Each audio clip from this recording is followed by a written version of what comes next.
Right. Are you going to mute the TV? I was planning on muting the TV.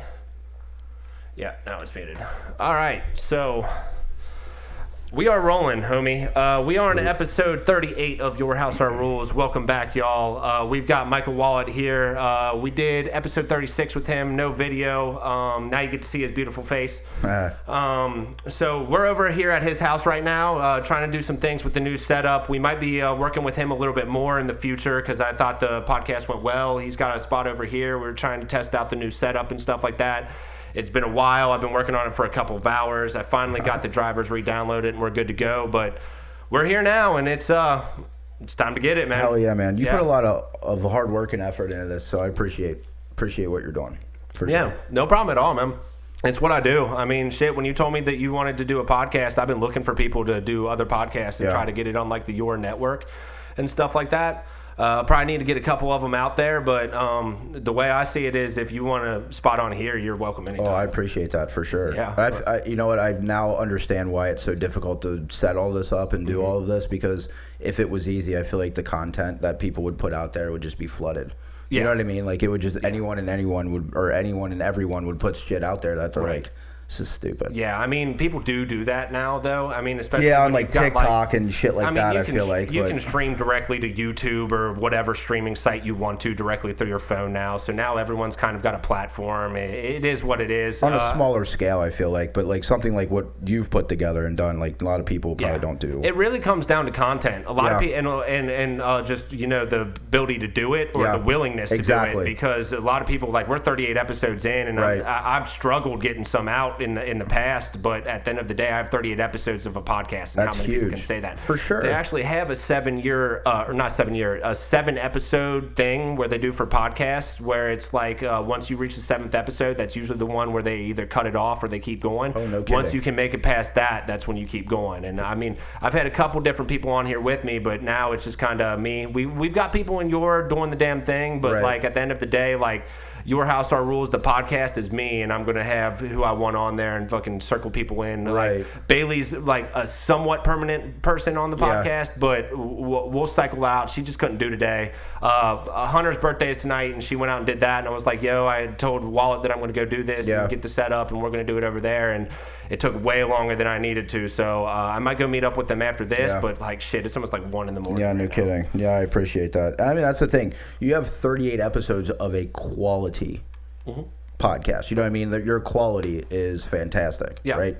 Anyone could have 38 episodes of dog shit, you know what I mean, that they put out there, but your content and your quality is, what would set you apart, for sure. And I've talked to other people about maybe like doing like the Your podcast type thing and then including them on there, but like when it comes down to it, they just don't got the content that I really need type thing. Yeah, they don't put any time and effort into it, probably. No, and it's not even that they don't put time and effort into it. A lot of people, like when I first started this, it was like, let's turn on the mics and just talk. Yeah.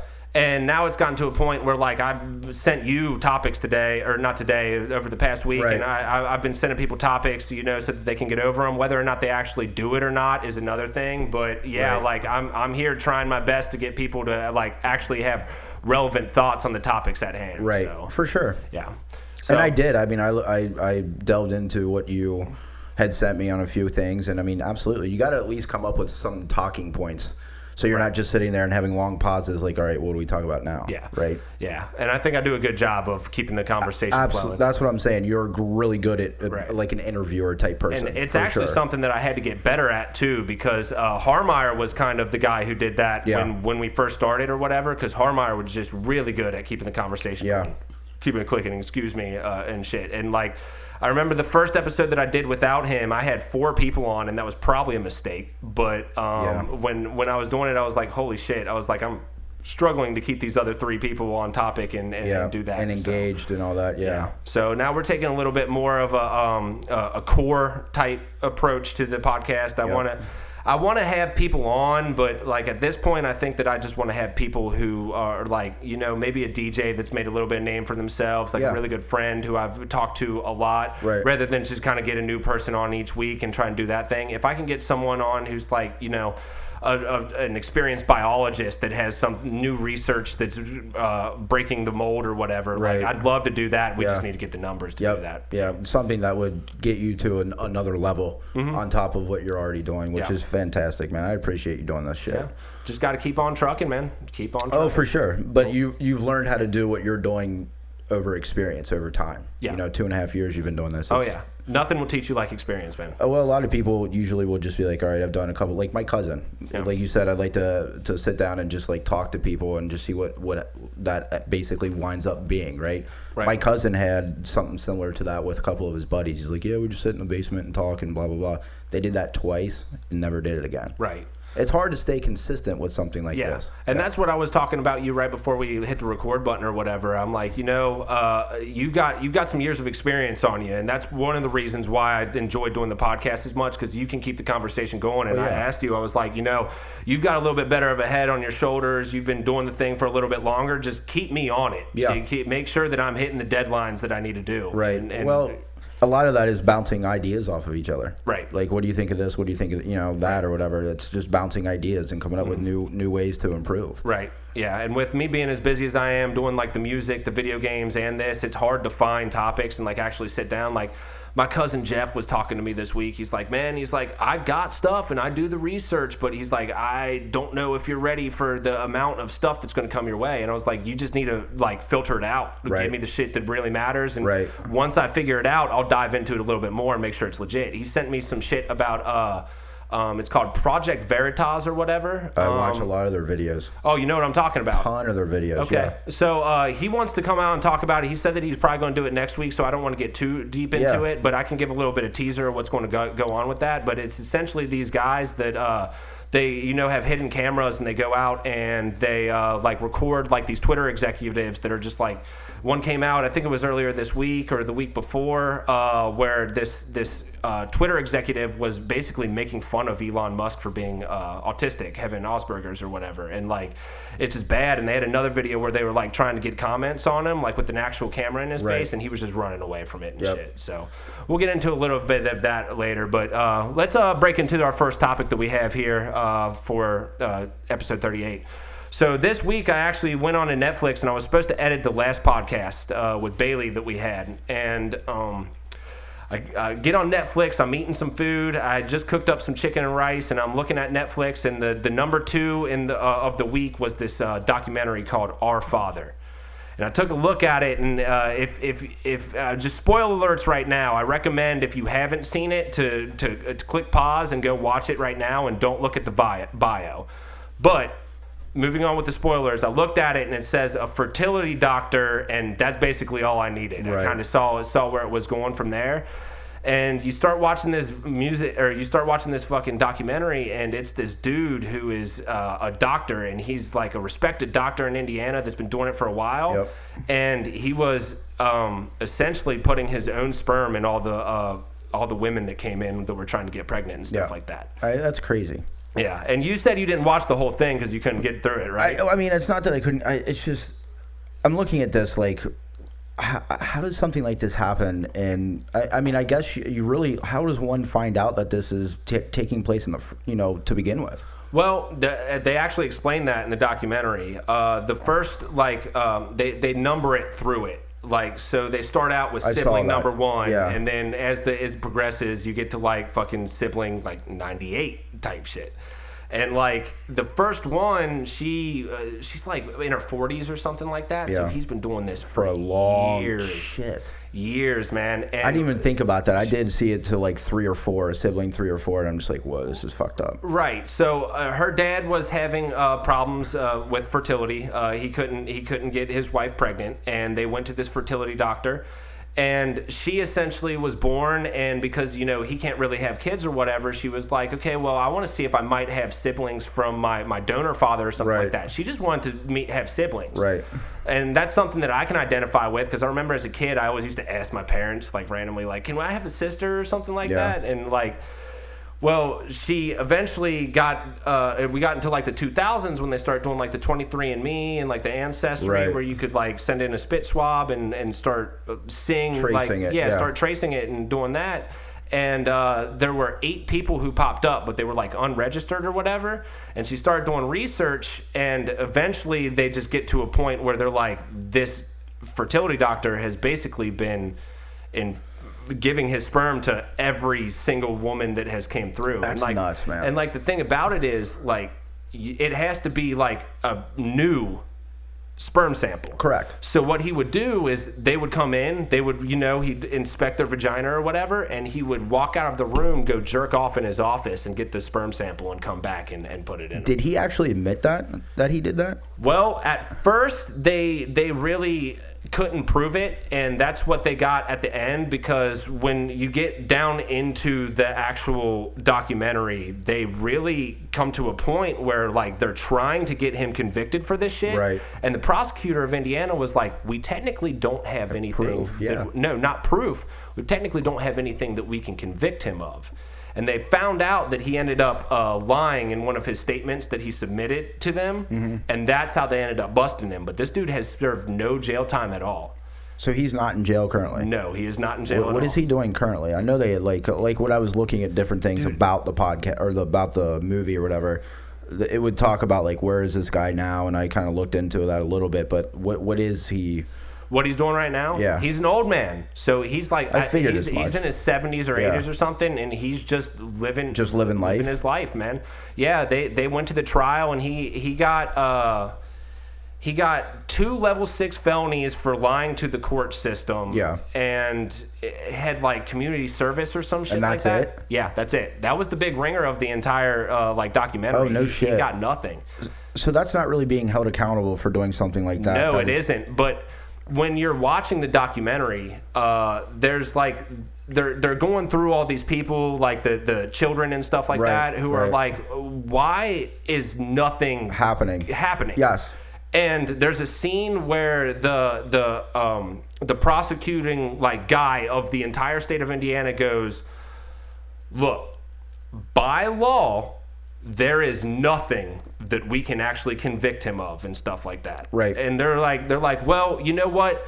There's this bylaw that says like it can be considered rape if you are doing an act that makes someone uncomfortable but not actually penetrating them or whatever. Right. And they're trying to say that he walked out the room and did it in his office, and like that's kind of a violation right there. Right. And of course it is a violation, but by law in Indiana, it's not. Well, that's what I was going to ask. Like, what is the law? Like, what is the law? Like, I've never heard of something like this ever happening. Well, obviously, because there's like no penetration, it's not rape. And there's a bunch of other little segments and stuff that they have in it, but nothing really concrete enough. Nothing to really concrete enough to actually do it by law. Right. Now, since then, they have made it a law that... I was just going to say, there will be. Yeah, now that they've done it, like, if you are doing this bullshit now, you will get convicted of it and get a felony or whatever. Right. But, yeah, he's walking around, and, they were all talking about him or whatever, and, he walks into the courtroom or whatever. He doesn't even look at the kids. He's talking about how, like, he really doesn't think of them as children or whatever. Like, when you get down to the thick of things, there's this Bible quote that he has, and when you type it into Google, it comes up with this essentially religious cult that is kind of like this white supremacist group that is just basically saying, have as many white babies as humanly possible so that we can fucking put them in power, in positions of power, and fucking, bring back the whole white nationalist type thing. So that was basically his basis of doing what it was that he was doing. That's what they think. Oh, so okay, that's what it's they never think. really It's not confirmed been because proven. he Okay. I mean, I guess he's smart with it. He doesn't really say what. Dude, his I feel like this entire guy goal is. knew eventually that this was going to happen, and he probably thought this through to make sure that he dodged. I don't know, man. I feel like he would have to. He's been doing it since the 70s. That's what I'm saying. But I think during the time frame of which he was doing it, up until now, he's probably planned out like what would happen to me or what would I have to do if I got caught doing this. Well, his whole thing was he was kind of trying to manipulate the children that were trying to get him on trial and shit like that by saying like, this is ruining my marriage. He's a high member in the church or whatever. Yeah. And like he's a high member in the church. Oh yeah, that's one of the reasons why he didn't get convicted of anything, because like he had all these, people sending them letters like from the church saying he's a really good guy, he's made mistakes in the past or whatever, but we're talking about 100 children. And like you're watching this documentary and like you're seeing the children that are being interviewed, and they're like, we live in this small town in Indiana, and they're like, we don't know how to like date or interact with people because you might just be brothers or sisters with that person. Oh my God, I didn't even think about it. And when you get even deeper into it, this dude has like autoimmune deficiencies and shit like that, and all of his kids have the same autoimmune deficiencies and stuff. Yeah. So it's actually causing a fucking health issue with the kids. It's hereditary or whatever. Yeah, for sure. Yeah, that's crazy. It is an absolutely wild. I just don't understand how this dude isn't able, like, they can't find a way where he's held accountable for what it is. And how is this guy, like, how are people that are responding to this in the church that are writing letters saying, hey, this guy's great or whatever, knowing what he's done with going out from looking at these women into his office, doing what he was doing, and then coming back and injecting them with his sperm in order to get them pregnant? Well, the thing about it, and it's not really confirmed because no one's really going to come out and say it. Well, yeah, he's not going to admit it. It might be one of those like Christian churches that's a little bit culty and everyone's kind of like behind it type thing. It's not confirmed. It's a loose backing, but when it comes down to it, like, he was an outstanding citizen, member of the church. Like, they interview his old employees or whatever, and his old employers are like, we had no clue. Well, of course. We had no clue. And they're like, up until this all came out, I thought he was a really good guy. Right. They all said that he was kind of like an arrogant guy. Okay. And that's one thing that you will see throughout the documentary when you watch it. Like, he is arrogant. He really doesn't care. Yeah. He's a gun-toting citizen of Indiana or whatever. Right. And, yeah, I mean, he got off scotch-free, so... That's what I'm saying, but it's like... and now they're going to make a law, obviously, that's going to make sure that people can't do what he did, but they're not going to hold the person accountable who started this, who basically made them put that law in place. Right. You know what I'm saying? And then when they're talking to the prosecutor and shit of Indiana, he's basically saying, he's like, trust me, we see it, we want to do something, but we can't. And it's one of those things where, like, they don't want to start talking to the siblings or whatever because they don't want to give them information about it to, like, either piss them off or tip someone off or do some shit like that. So when you're working in the law, you have to keep... You got to abide by the book, you know what I mean? And I get that, and I respect all of that, but it's like, it's just crazy. Yeah. There's a lot of people that do crazy shit who aren't held accountable for stuff. It's absolutely wild. It's nuts. And it was one of those things where, like, this dude had a position of power in his small community, and because of that, it looks like that was a lot of the reason why he got off the way he did. And he could have thought to himself, like, oh, well, maybe I got to put myself in this position, so then that way if I ever do... Like, I feel like this guy thought this through, potentially. You know what I mean? He could have.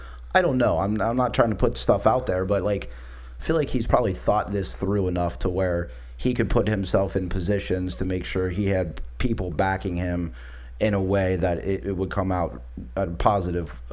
He'd come out on the positive side of this. Yeah. Well, there's different theories about it. My personal take on it is he's been doing it for 50 years. When he was a young adult, he really didn't think anything of it. And now that we're in the 2000s or whatever, the 21st century, now all of a sudden we have the actual medical advancements to be able to prove that he was infecting essentially all these people and stuff like that. And like, bro, you get down to it, and like some of the mothers that are being interviewed or whatever, they're like, we went in there multiple times and he did that to me multiple times. So I feel like I was raped fucking 5 separate times type thing. I mean, obviously, I'm not in that position, so I don't know how one would, like, but I could understand how one would feel that. You know what I mean? Like, you weren't expecting to, but like, ultimately, it's like, he accomplished what they wanted, what the women wanted, right? Like, and it's weird to think that. And that's kind of like the defense that he had. Right. Was like, you know what? These people came in, and well, here's the thing about it, too. He's like, you know what? He kind of like admits it to people, but nothing in writing, like to anything in the law or whatever. He admits that he was doing it, but then he's like admitting to his children or whatever. And he's like, you know what? It's no more than 10. Then it's no more than 15. Then it's no more than 20. But part of his defense that he had was, these women came in here and they were trying to get pregnant. Right. I got them pregnant. Right. But when you look at the law or whatever, or not necessarily the law, what they do at these sperm banks or whatever, like 33% of the people get hit immediately after filling out the application because they have like heart disease or some shit like that, and they're not allowed to pass that on. He had autoimmune deficiencies and like all kinds of other shit that was going on with him. And obviously, like he was not qualified to fucking donate sperm. Right. So it's one of those things where like there's other people that could potentially have been a better host. Maybe they couldn't necessarily match well, or they didn't genetically match with what they wanted. Right. Because they try to make it look like the fathers. They try to find someone who looks enough like the father so that it can do that shit. And man, there's parts in there where like they're interviewing one of the fathers, and he's like, you know what? Nothing will ever change, but he's like, my daughter, after 40, 50 years of existence, all of a sudden just gets put on her that she's not my real daughter. Right. And she's looked up to me for 40, 50 years. I've been her everything. And now you just flip this on top. It's crazy shit, man. And over time, that they'll get back to that relationship of probably feeling that way, and hopefully, like not necessarily move on from this, but like that's gonna obviously challenge their mindset in a way that they're like, this is crazy. Like, I mean, this. How many of other people have you ever heard of have it like this being done to them? None. No. Right? That's why it's probably, I don't know what it's doing now on Netflix, but I could see this being just like one of the it could open up Pandora's sellers. It could also open up Pandora's box to see if this has happened to other people. A lot of people doing this, man. Right. You never know. But when you look at like the family situations that they had, most of them did realize and understand, like, this is my mom and dad, even though it's not technically my real father. Right. Like, he raised me. And, like, that's what I'm saying. They'll get back to that, that feeling and that relationship with their, who they called their mom and dad, or who they realize is their parents or whatever. But yeah, I mean, that's crazy. Yeah. But I mean, obviously he accomplished what it is that those women wanted ultimately in allowing them to have a child. Yeah. But the way in which it was done was probably not what they were expecting. No. And he didn't convey to them anything that he had medically or any issues he had, right? So that right there is something I feel like their arguments, the children, their arguments for what it is that they're trying to prosecute him for, I would side with them and the proof of what they have that this is crazy. Yeah, give it a watch all the way through or whatever. I will. I'll definitely do that. When I was looking at it, and there's one point in it, and I actually put it on my Snapchat where he like states that like there's nothing that technically we can by law prosecute them on. I agree with him. It really is one of those situations where it's like there's really nothing that this pertains to. Oh, absolutely. No, I mean, and that's the thing. And that sucks, and I don't believe in it, and I think they should be able to just make it up and throw his ass in jail. I think he should serve the rest of his fucking life in jail. But when it comes down to it, there's a reason why the law is the way it is. Correct. We have laws so that no one we have very strict laws and guidelines and stuff so that you follow it, and that is what we can prosecute you by. Correct. And if you go outside of that, then that's loopholes and shit. And that's how a lot of shit, fucking reasonable doubt and shit. Absolutely. That's how OJ got off. I totally agree, and I would stand by the law, obviously. But I mean, there's situations I've heard even from in real estate where people have done certain things under the table. That there's no real, there's a gray line as far as what's right and what's wrong in certain situations in our industry where they've, nothing's really happened to them. But down deep inside what they did, you couldn't get away with, and then they put something in place. Now you've got another addendum you got to sign when you go to write an offer and all this shit because of something that somebody did. The point of the fact is our culture, our law, everything is constantly evolving, and sometimes we just need to have a situation happen where now we can dictate what we need to do and what the law is. Yes, but the person that allowed or caused them to dictate now what the law is still getting off on doing what it is that he did that now is illegal. Yep, and that's what now they have a law in place for. Yeah. And that's going to happen. There's going to be different things that come up, but I still feel like if that person did something that was this fucked up, they should be held accountable for what it is that they did if they're proven guilty. I mean, I feel like nowadays you're basically guilty until proven innocent anymore in a lot of situations. Well, not technically, but I know that. I'm saying, but from a media and from like the social media type thing, like I feel this way, so he's guilty. Correct. Yeah, you're like Deshaun Watson.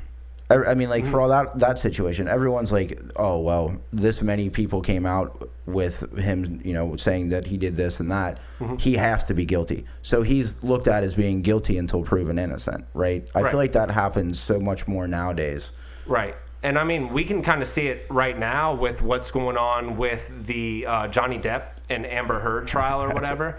I kind of I'm going to cover that, but I kind of want it to end before I get into that. But it looks like a lot of people are hopping on the Amber Heard is a piece of shit fucking background, but like if you're looking at it and stuff like that, both of them are kind of fucked up individuals. Depp's no fucking angel, dude. Yeah. He's a nut, dude. He's a crazy son of a bitch. Yeah, and just because he's done a lot for kids and he's Captain Jack Sparrow and he's a very popular actor does not fucking take away from the fact that he is like addicted to heroin. Well, and has made some fucked up decisions. Some crazy things with a lot of different people. Now, when it comes down to it, Amber Heard fucking does not handle herself nearly as well.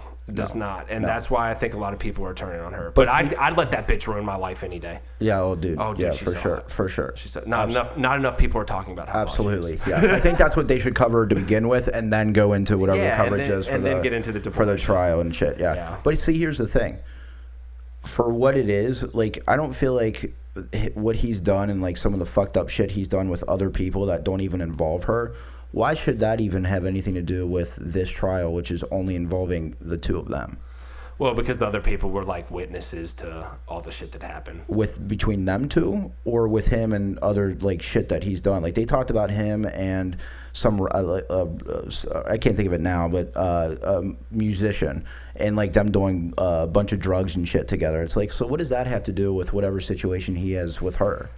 Just gives like they're just bringing up shit from his past. It just gives you background to the situation that I get that, but that doesn't. I feel like that doesn't necessarily have anything to do directly with what it is them two are going through. It doesn't, and one of the things that our judicial system does somewhat well is take it out. Yes. Of that, so they look at it from a objective standpoint. Right. Yeah. As they should. Because at the end of the day, this trial, they should take all of that out and just focus on what it is that them two were involved with and whatever that outcome should be. For sure. For sure. Yeah. But moving on, we kind of talked about Our Father, and we had like that whole religious cult and like kind of white supremacist thing going on. We're talking about the judicial system. One thing that I think everyone is kind of against is the mass shootings that are going on. And this weekend, it was last weekend, right? I think so, yeah. Yeah, the shooting in Buffalo. Yeah. So I think you might know a little bit more about this one than I do, but essentially... a guy shot up a grocery store in Buffalo, correct? Yes. Yeah, and he shot it up to basically take out people of color. Yeah. I mean, so I don't really know a whole lot about it. I mean, I looked into it a little bit, but it's like... I have notes on my phone too, but my phone's recording, unfortunately. But it's like... Here's the thing. Well, first and foremost, okay, like, these things are going to happen, okay? Everyone's like, well... You got to get rid of guns, or you got to get rid of this, and you have to put more into mental health or whatever. Like, there's no meeting on a Tuesday at 6 o'clock that this dude could have gone to for however long for mental health that was going to change his mind from doing what it is that he did. Yeah. Okay. So, and you can't take away all of the guns in the United States for something that the 1% cause, you know what I mean, like, or whatever, even if it's a larger percentage, whatever. And the majority are gun owners, and they're doing that because you have those things to protect yourself, and you have every right to do that. We talked about this last week with Ohio passing the laws that allow you to have a concealed carry without permit, and they essentially did that through it's concealed carry. But you don't have to have a concealed and carry. You don't have to have a permit anymore. You don't have to have a permit, but you have to open carry. Like, it has to be shown. Like, you have to. I thought you have to. No. It's concealed carry. Oh, so but you don't have to have a without a permit. No kidding. Yes. I thought it was, but I thought it had to be open carry. No. No, we've had open carry in Ohio for a while now. Oh, we have? Yeah. Miller used to carry his gun at work, open carry all the time. Okay. Yeah. No, but that's not. I mean, that is where everyone kind of takes it to with the whole gun laws and stuff like that. But I think there's a little bit of a bigger issue here. Like, this dude essentially gunned people down to because he wants to take out people of color in order to have like a white supremacist culture. Right. And when it comes down to it, that's just a fucked up situation. It is. And like you're right, you can't do anything with the gun laws because criminals are going to get guns. Yes. They are. But we need to find a way to fucking educate people more on like racism. And there are a lot of people who are just fucking blatantly racist and don't even realize that they're doing it. Like Max, a perfect example. Max hates when people fucking are like, "Oh, you're articulate." Because essentially it's saying like, "Oh, you speak well for a black person." I don't want to say the word or whatever, right. But that's essentially what it means or whatever. And he's like, I know that the only reason people are telling me that I'm articulate is because I'm black and they don't expect a black person to speak this well. And see, the problem with that is like people who say that, like, that's stupid for them to say that in the first place, because I mean, he's a human being like anyone else, regardless of what his color is or his race is. He's intelligent. He worked on his. That is one of the issues that he has. He is very articulate. He is very good at explaining exactly what the fuck he needs to say. But he also probably wanted to be articulate, so he educated himself and like made sure that he did things to make himself articulate, right? I don't want to admit this, but Max is one of the only people that I consider smarter than myself, more intelligent than myself. Awesome. Yeah. But he should be looked at as any individual, just someone who's smarter than some other people. That's what we need to kind of address, is the fact that we don't need to teach people that just because he has a certain skin color that he is looked down upon from an intelligence level. Correct. Oh, absolutely. Yeah. Absolutely. And but like how do you address that? Well, it comes from the parents, and there's a lot of people who probably shouldn't be parents in society. That's for damn sure. I think there's a lot more than what we think too. Yeah, I mean, and I think that we can do more as a culture too, because if you look at the prison systems and stuff like that, they're all fucking black, and there is multiple stories of people black men getting pulled over and cops planning shit on them just to fucking put them in jail. And like, I watched this dude, his name's 1090 Jake on YouTube. I just discovered the whole prison section where people talk about like their time in prison and stuff, but they do it on YouTube. And he was like, "Look, I was in prison in Florida," and he was like, "I was like one of the only white people in the entirety of the prison." No kidding. Yeah.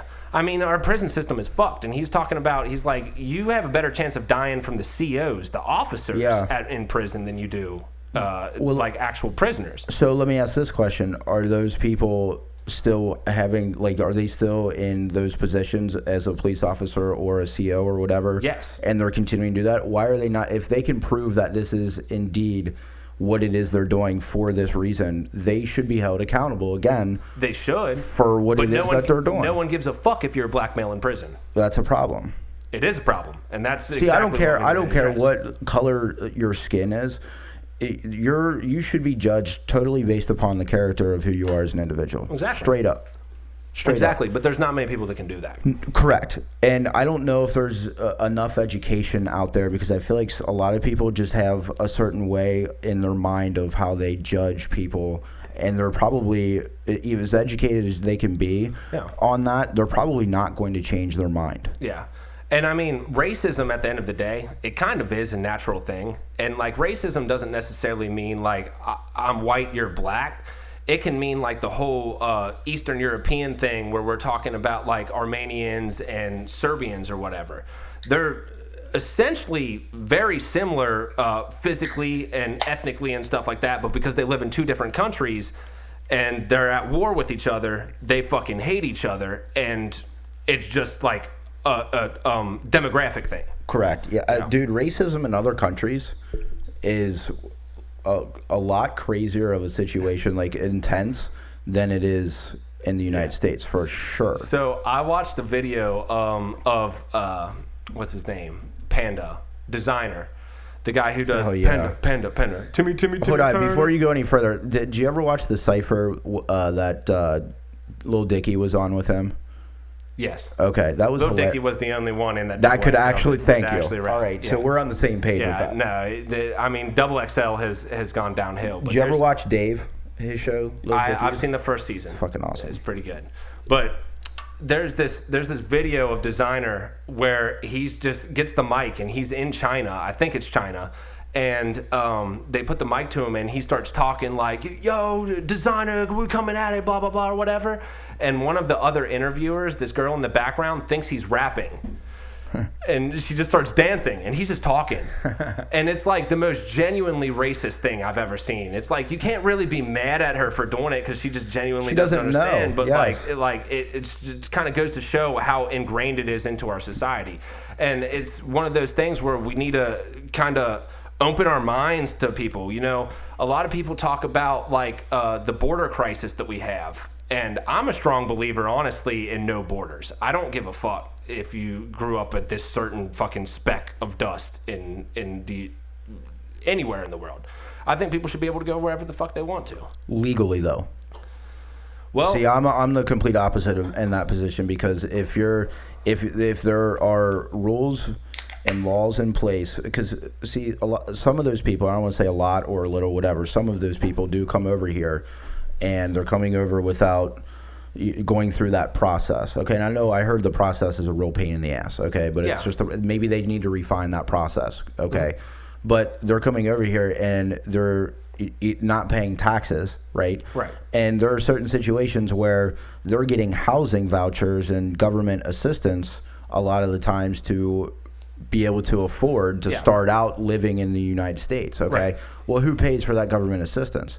We do. Our tax dollars do. Yeah, exactly. Okay. So, I mean, shit, if we did, regardless of having a wall up or not, okay, if there's a process to make sure that you're a legal citizen in the United States of America, then go through that process. I mean, that's all they're asking, is just to go through the process. And don't get me wrong, I agree with those, and there are laws, and I think that the laws need to be followed by where you are at.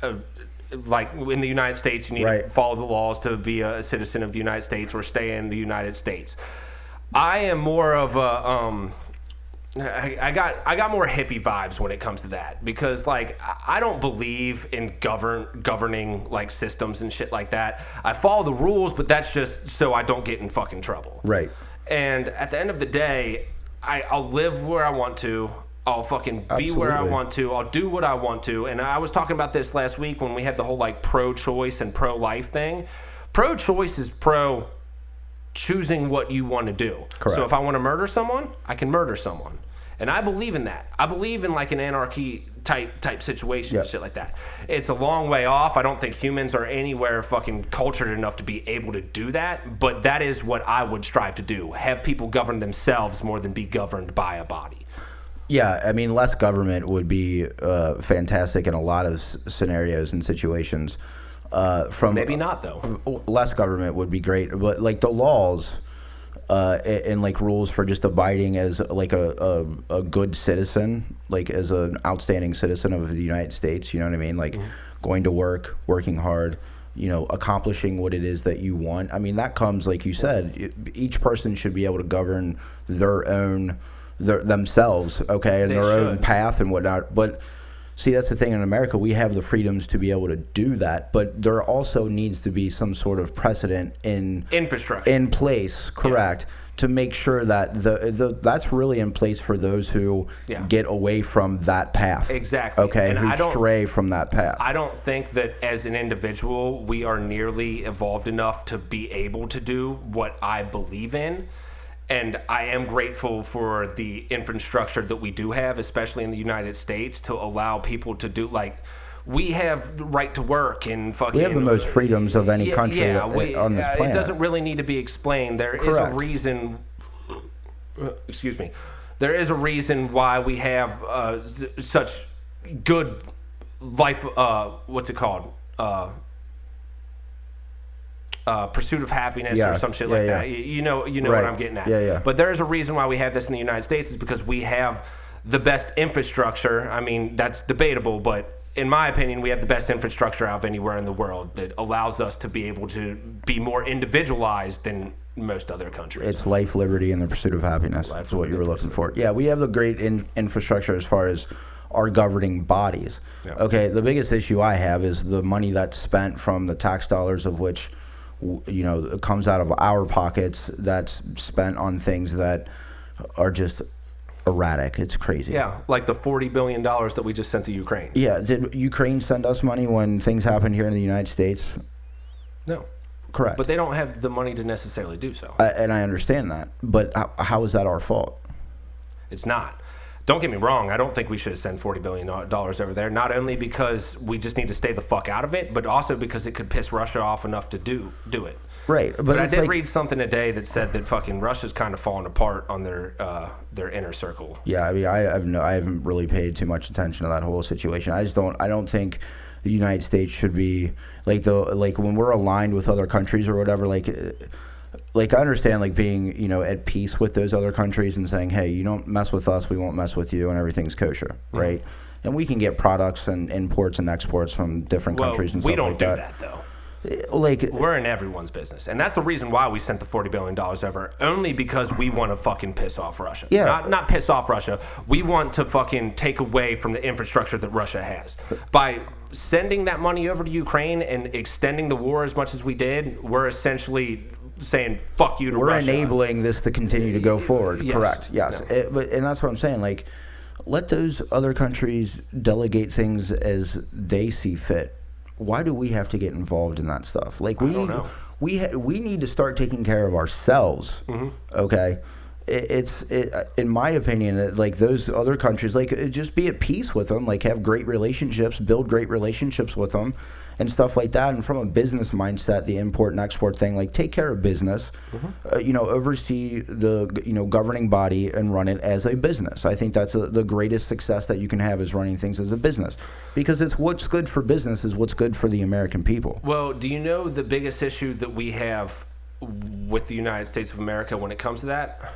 What? Our military power.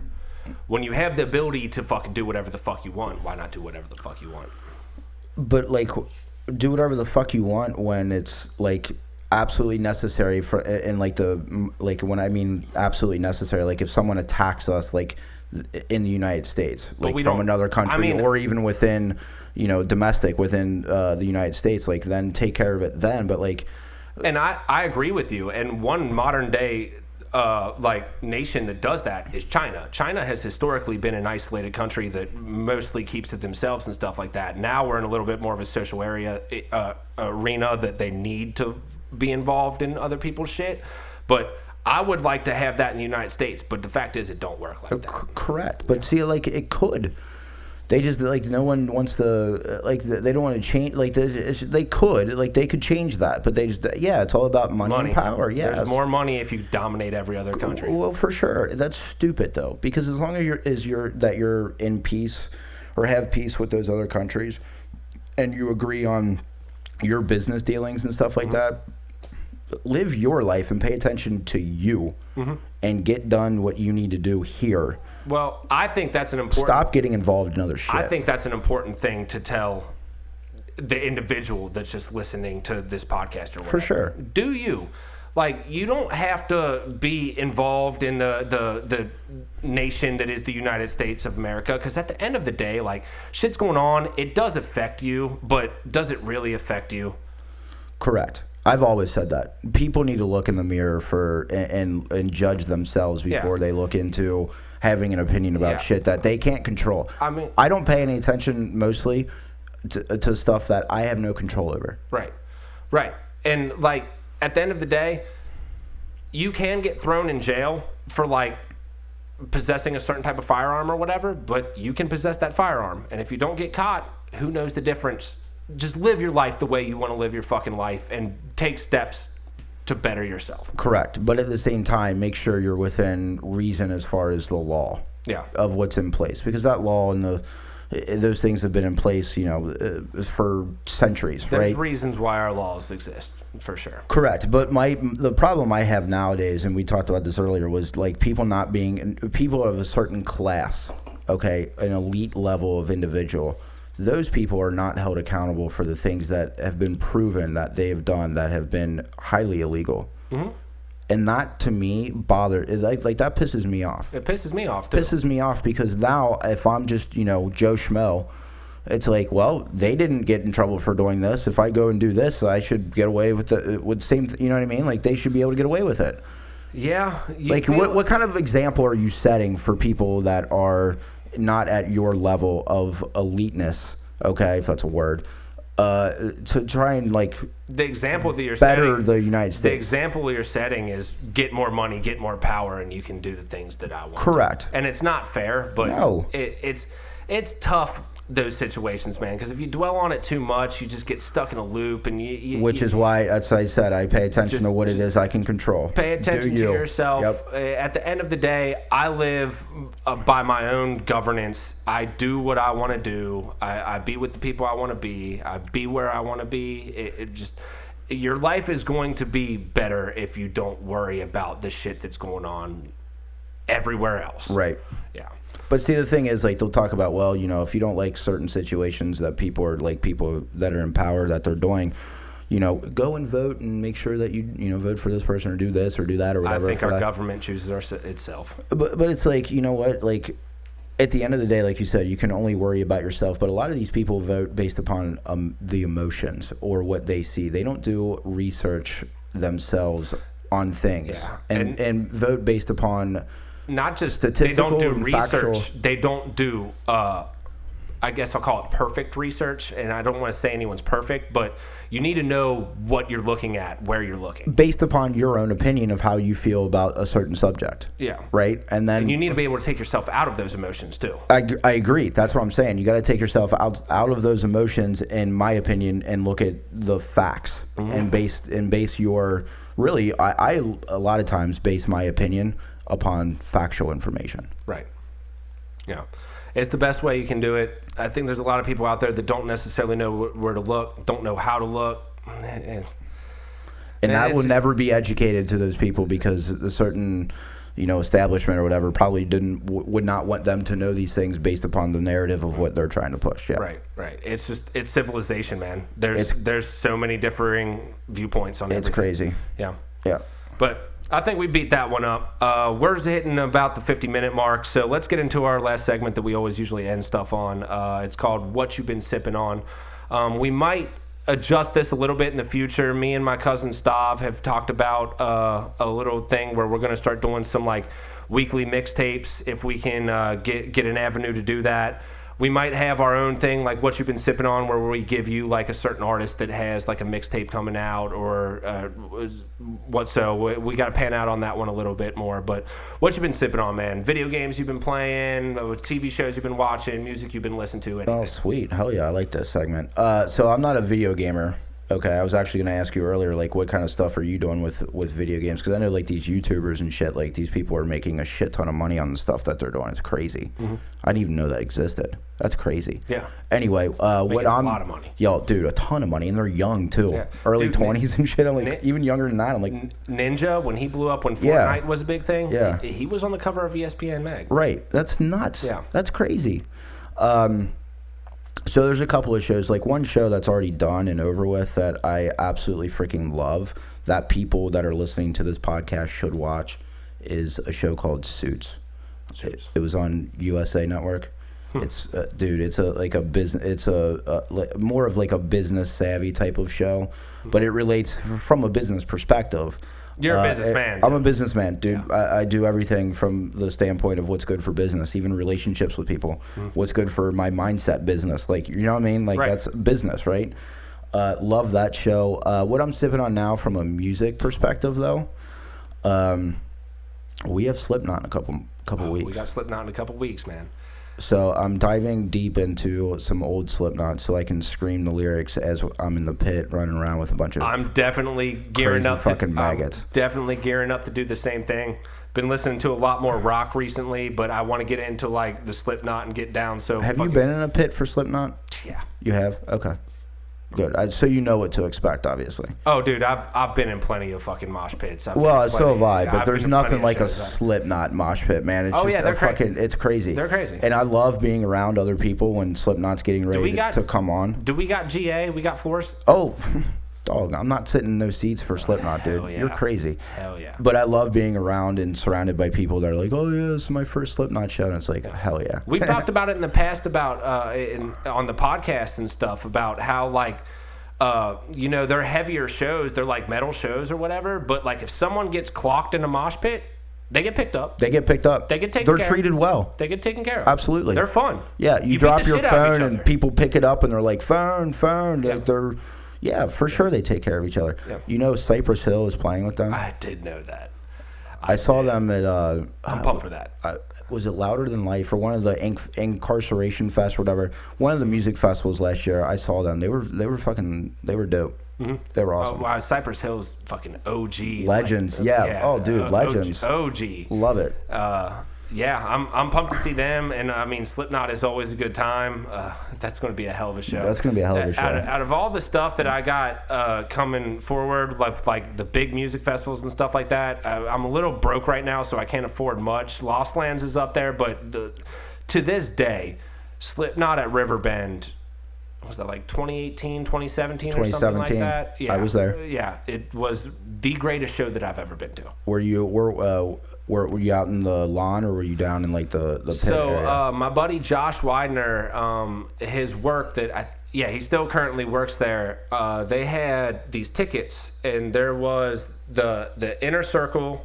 Or like the pit type thing, which is really small at Riverbend. Like right by where the stage is, And then there's that inner circle, and then there's that initial catwalk, and then there's the second circle. Yep. We were the front row of the second circle. Nice. Yeah. And I almost got kicked out. The usher was not having the amount of fuck shit that obviously. Yeah. Dude, the pits that are out in the lawn, in my opinion, are 10 times better than the pits, that are close to the stage. When you get to a place like Riverbend. Correct. The pit up front is not. It's situated differently. There's videos of them in like the like 2000 2010 era and shit like that where they're performing in front of like 50,000 people or whatever, and there's just like fucking mosh pits breaking out everywhere. That's like what the lawn is, basically a smaller portion, obviously, but what the lawn is at Riverbend. I love being in the lawn out there, dude. It's fucking awesome. But we're going to Heritage for this one. Yes, we are going to Heritage. Have you seen anybody at like Heritage or? I have not been there. I have not heard good things about Heritage. I mean, it's not great. Depending on how they... Have you been there? I have. I've seen Slipknot at what was US Bank Arena. Back in... Did they change the name of it? Is this US Bank Arena? Yeah, it's the old US Bank Arena. Yeah. It's now called Heritage Bank Arena. I did not know that. Yeah. So I saw them there before. And that was in 2003 or 4. It was fucking awesome. It was right when they were getting ready to release Subliminal Verses, which was their third album. Mm-hmm. And they played a shit ton from their debut album, and then Iowa, which is their second album, which is the heaviest album they have by far. It was fucking awesome. Yeah. So we're going to go see them. I'm interested to see what type of vibe they bring, because they did just release a new album. They released a song, but the album's not going to be released for at least a couple of months. Chapeltown Rag was the song that they released back in like November of last year. They haven't released the album that song will be on yet, though. They released the album. No, not yet. Well, either way, if there's an album coming out, we're probably going to get a little bit more of an album tour than we are going to get like an old school. Well, I was thinking that because it's not going to. Apparently, it's not coming out for at least another couple of months, like later in 2022. Mm-hmm. So I'm interested to see if they play a couple of the songs that will be on that album.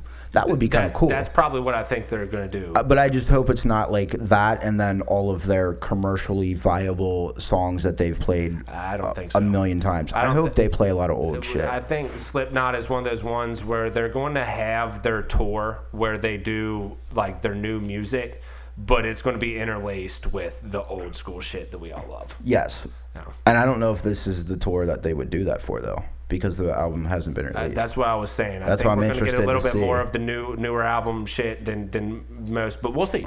We'll see. Either way, it's going to be a good time. Do you ever go to like Louder Than Life or Incarceration Fest? Louder Than Life's down in Louisville. That's I have not been to a rock festival. I've been to a lot of rock. Well, if you can include like Warped Tour, I have not been to. Like, I was at the last Warped Tour. That was crazy. I've been to a lot of Warped. Dude, you should go to. We go to Louder Than Life every year. You should go. Money, man. Yeah, I hear you. Problem. Save. That's another problem. It's hard. Yeah, I hear you. It's hard where I'm at now. But yeah, moving on a little bit from what we've been sipping on my standpoint. We already talked about Our Father for a decent amount of time on this. I also watched we were going to talk about this a little bit, the Joe Burrow podcast, because most of my week was like editing the podcast and doing some other shit that I need to do. But Joe Burrow came on the Nelk Boys Full Send podcast. And Bailey was talking to me, and she's like, I didn't really like it. She's like, I kind of found him boring, but in my opinion, I thought he handled himself real well. There were a couple times where they were like trying to get some shit out of him or didn't even realize that they were talking to him. He's like, I can't say that because like it's going to give away to like the defense that we're playing, or it's going to give away some of our game plan. Yeah. Just the dude moves lightly but with aggression. Dude, his interviews, I love his interviews, and I love how he composes himself. The one thing I loved the Nelk Boys Peyton podcast. Manning-esque. Yes, absolutely. I loved the Nelk Boys podcast. I actually watch a lot of their shit too. I really like their podcast. Love those guys. But like, he handles himself, and he handled himself on that podcast almost to a T as he handles himself in regular interviews with the media on like a post game. He's no different. The podcast was like about an hour long. Yeah, and I was watching him. I was like, this does not seem like a third-year quarterback. Correct. It seems like a veteran quarterback that knows what the fuck he needs to say, correct, when he needs to say it, and what he doesn't need to fucking say. Right, and you know what? That's, I think, the best part about Joe Burrow is his mindset. Yeah. And the thing, like, but I love the fact that he's not a different Joe Burrow on the Nelk Boys podcast as he would be in like a post-game interview. Yeah. And you know what? One thing that I really took away from that podcast, he was talking about how he is like kind of like not idolizes Kurt Warner, but Kurt Warner kind of like mentors him in a way. Yep. He was talking about like, they asked him the question after the Super Bowl, did you like party or whatever? And he's like, yeah, I did, because I wanted to party and fucking celebrate the accomplishments that we made throughout the year. He said, Kurt Warner told me when he lost that Super Bowl against the Patriots, the original Tom Brady winning the Super Bowl or whatever, he said that he went home and sulked about it, and he told him about that, and he was like, I wish I would have just gone out and celebrated the things that we had accomplished. And because of that, he did that. Dude, this man's got a great mindset. And I was going to say, that goes to show like where his mind, and I think him, and I think you do couple that with Zach Taylor from a head coach perspective. Like, I wasn't sold on Zach Taylor coming into this last season. Yeah. And I think a lot of Bengals fans could probably agree with that. I wasn't sold on Zach Taylor, but let me tell you something. His wife spoke at our Star One banquet that we had a couple of months ago, and she was emotional. She cried, like, I feel like halfway, like half of the time that she spoke, but she was talking about his abilities to go through what it is that he went through and all of the shit that he was taking from fans and what he was hearing in the background. Yeah. But he stayed the course the entire time, and his ability to do that, most people would have taken that and it would have affected them, right? But he stayed the course and said, we're building something special, and he stayed positive. And then he goes out after playoff victories and the bars and stuff like that, and gives the game balls out and stuff. Right. To like, that's, they're doing things right, bro, and it's shocking because they don't do things right here. It's a locker room, and here's another thing too. To expand upon that, their draft picks, the people that they have drafted in these last couple of years, like, they look at people with the same or similar mindset that they're looking to build upon in the locker room. It's the first time I've ever seen the Cincinnati Bengals build a team to win, not correct, make money. But I feel like a lot of their winning comes from what their, you know what I mean, like their mindset. Like, yeah, we keep talking, yes, their mentality. It's a lot of that is what that is. Because look at Tom Brady. He's not the most athletic guy, and he didn't have any receivers that were of any name at all. Okay, a lot of those years. Been doing something with nothing for a while, for a long time, and he won Super Bowls with those teams because of his mentality to win. I'll talk about it in a couple years. I have an opinion of Joe Burrow, but I'm not going to talk about it until Ooh, it I'm fucking interested to hear that. until it comes to fruition. All right. But we have a young team. We have a team that gels well together. We've got a new coach that's doing things for the team and the city that we really have not seen. I'm pumped to see what the Cincinnati Bengals do. And we're only predicted to fucking finish like 15th in the league or some shit like that. They were like year. 13th. Like they were picked 11th or 13th in like the initial Vegas odds to win the Super Bowl. They're not even picked to win the North. No, they're not. They're not picked to win the North. The Browns are. The Browns are. And you can suck my dick on that. I'm sorry, but how can you think that, and maybe he will be, but how can you think that Deshaun Watson going to a different team with a new offense is going to be the same exact Deshaun Watson that he was after taking a year off? I think a lot of the issues that people have with the Bengals is a lot of people think that it's a fluke. A lot of people think that we caught people off guard, and that's as they should. That's a legitimate thing to think. Absolutely. But I genuinely think this team's got some talent, and we'll see what's. And I feel that way because of Joe Burrow. I really do. He leads that, man. He's a fucking winner. We're gonna see what happens this year, man. Love it. We're gonna see what happens, but I think it's about time to wrap it up, y'all. This has been episode 38 of Your House Our Rules. Peace. See you.